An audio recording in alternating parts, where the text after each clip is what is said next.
बिहार शिक्षक संघर्ष मोर्चा के संरक्षक आपके सामने बैठे हुए हैं हम। अगर शिक्षा विभाग को लग रहा है कि तमाम शिक्षक संगठनों को एक साझा प्लेटफॉर्म पर ला करके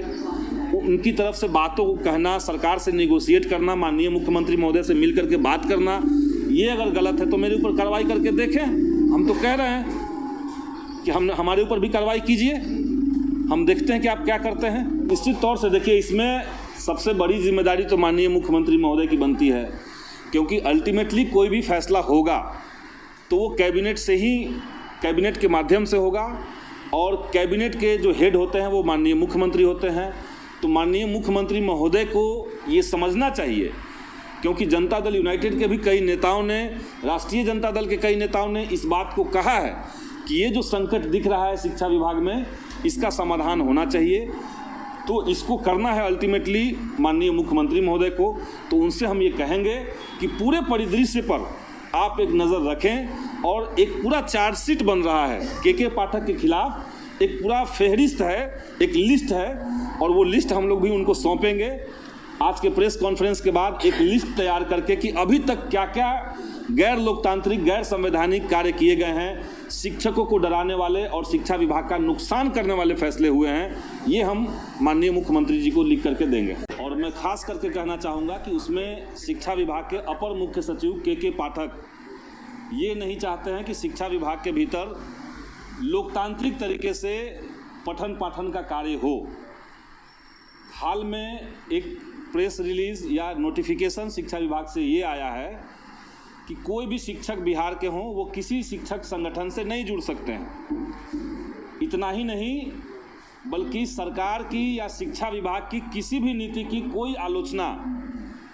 वो कहीं नहीं कर सकते हैं, न मीडिया के माध्यम से, न अपने सोशल मीडिया के माध्यम से, न अखबारों में। हमें लगता है कि ये जो आदेश जारी हुआ है, ये जो फरमान जारी हुआ है, ये पूरी तरीके से लोकतंत्र विरोधी है, और देश के संविधान का आर्टिकल 19(1)(c) जो कहता है कि किसी भी नागरिक को संगठित होने का अधिकार है, ये उसकी अवहेलना करता है। आर्टिकल 19(1)(c) ये कह रहा है कि हर नागरिक संगठित हो सकता है और अपना बार्गेनिंग पावर बढ़ा सकता है, और विशेष परिस्थिति में ही इस अधिकार को ख़त्म किया जा सकता है, स्थगित किया जा सकता है। तो बिहार के शिक्षा विभाग के अधिकारी ये बताएं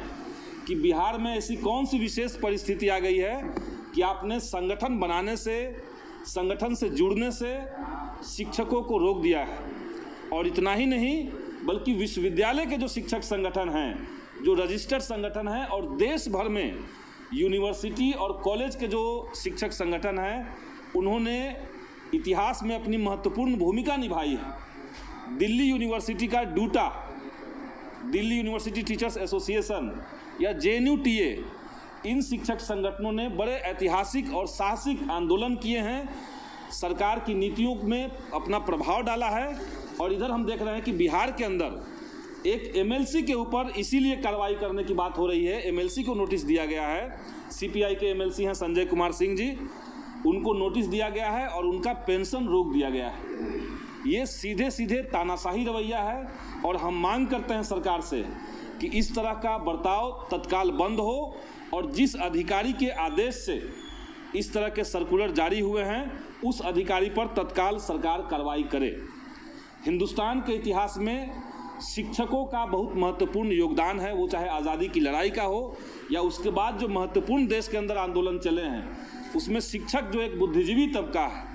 उनकी उपस्थिति, उनका मार्गदर्शन, उनकी एक्टिविटी, इसका एक महत्व रहा है। लेकिन हम देख रहे हैं कि बिहार जैसा राज्य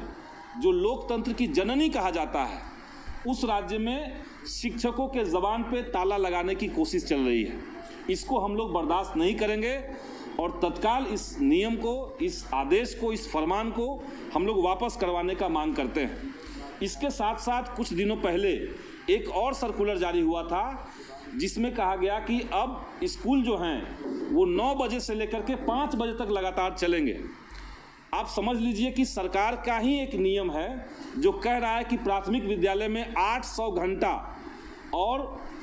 माध्यमिक, उच्चतर माध्यमिक में 820 घंटा क्लास चलना चाहिए। जब बिहार के सभी सरकारी स्कूल उस नियम से ज़्यादा पहले से ही क्लास चल रहे थे। इसी तरीके से दिन का भी तय है कि 220 दिन क्लास चलना चाहिए उच्चतर माध्यमिक में, 220 दिन क्लास चल रहा था। तो छुट्टियों में कटौती करना या ये कहना कि आपका समय जो है पढ़ाई का, स्कूल का जो समय है वो बढ़ा दिया जाएगा 1 घंटा 2 घंटा प्रतिदिन, इसका कोई तर्क नहीं है सिवाय इस बात के कि अपर मुख्य सचिव खुल करके शिक्षकों को डराना चाहते हैं, उनके ऊपर दमन करना चाहते हैं, इसलिए इस तरह की नीतियों का हम लोग विरोध कर रहे हैं। आपने ये भी देखा होगा कि एक महिला शिक्षिका हाजीपुर में जो पढ़ाती थी, वो जब अपने पीरियड्स के दौरान उन्होंने सीएल अप्लाई किया और सीएल उसका स्वीकृत हो गया। देश भर में लोग जानते हैं कि बिहार वो राज्य है जहाँ पे महिलाओं को महीने में सीएल देने का प्रावधान अलग से किया गया है। पहला राज्य बिहार था। माननीय लालू प्रसाद यादव उस समय बिहार के मुख्यमंत्री थे और उन्होंने ये प्रावधान किया और देश भर में इसकी सराहना हुई। अब इस सुविधा का अगर कोई फ़ायदा महिला शिक्षिका उठा रही है, उन्होंने अपना सीएल अप्लाई किया है जो स्वीकृत हुआ, इसके बावजूद उस महिला के ऊपर कार्रवाई करने का आदेश अपर मुख्य सचिव ने दिया। इतना ही नहीं, कई सारे स्कूल में जाकर के वहाँ पे शिक्षकों के साथ गाली गलौज करना, उनको मोटा कहना, उनके साथ भद्दा व्यवहार करना, ये साफ साफ दिखा रहा है कि शिक्षा विभाग जो एक अत्यंत ही संवेदनशील है और पूरे राज्य की जनता को सीधे सीधे प्रभावित करने वाला विभाग है, उसके आला अधिकारी जो हैं वो उनको शिक्षा का और शिक्षकों का कद्र नहीं है। इसीलिए हम माननीय मुख्यमंत्री महोदय से ये अपील करेंगे, उनसे ये मांग करते हैं कि तत्काल इस तरह के फरमानों को वापस लिया जाए और साथ ही साथ जिस अधिकारी के आदेश से ये फरमान जारी हुए हैं उनको तत्काल निलंबित किया जाए, शिक्षा विभाग से हटाया जाए, के पाठक के ऊपर कार्रवाई की जाए, ये हम लोग मांग करते हैं। हम लोगों ने ये मांग एकदम पहले चरण में जब उनकी इस तरह के फरमान आना शुरू हुआ और शिक्षकों के साथ, शिक्षा विभाग के तमाम अधिकारियों के साथ, पदाधिकारियों के साथ जब उन्होंने गड़बड़ी करनी शुरू की, मिसबिहेव करना शुरू किया, और इतना ही नहीं,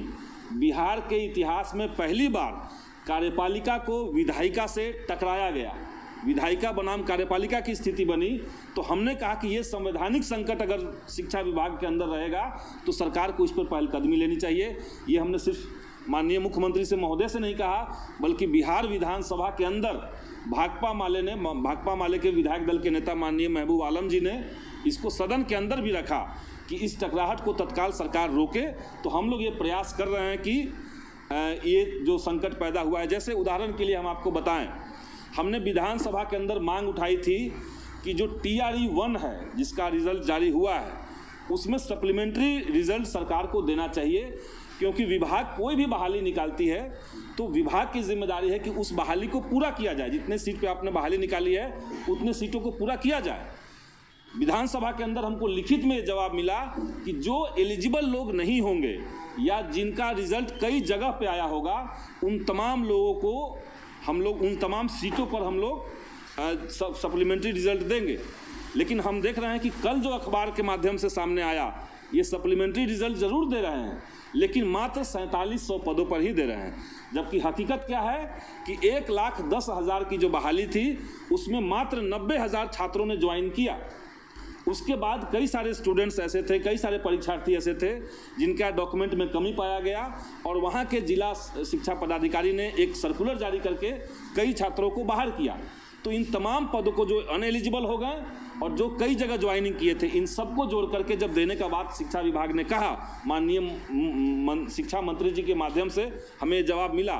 लेकिन जब हम दोबारा से संपर्क उनसे कर रहे हैं तो उनका कहना है कि अपर मुख्य सचिव तैयार नहीं हो रहे हैं।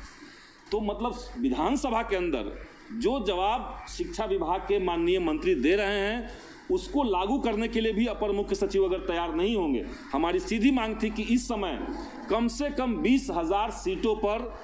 सप्लीमेंट्री रिजल्ट चाहिए। वैसे स्टूडेंट्स, वैसे अभ्यर्थी जो मिनिमम एलिजिबिलिटी क्राइटेरिया को क्रॉस कर चुके हैं, कुछ नंबर से जो मेरिट में, पहले मेरिट में नहीं आए थे, उनको तत्काल सरकार सेकेंड लिस्ट जारी करके ले। तो जहां 20,000 की बात थी वहां मात्र 4700 सीटों पर बहाली आ रही है। तो ऐसे कई सारे आदेश हो रहे हैं जहां पे शिक्षा मंत्री की बात शिक्षा विभाग के अपर मुख्य सचिव भी नहीं सुन रहे हैं।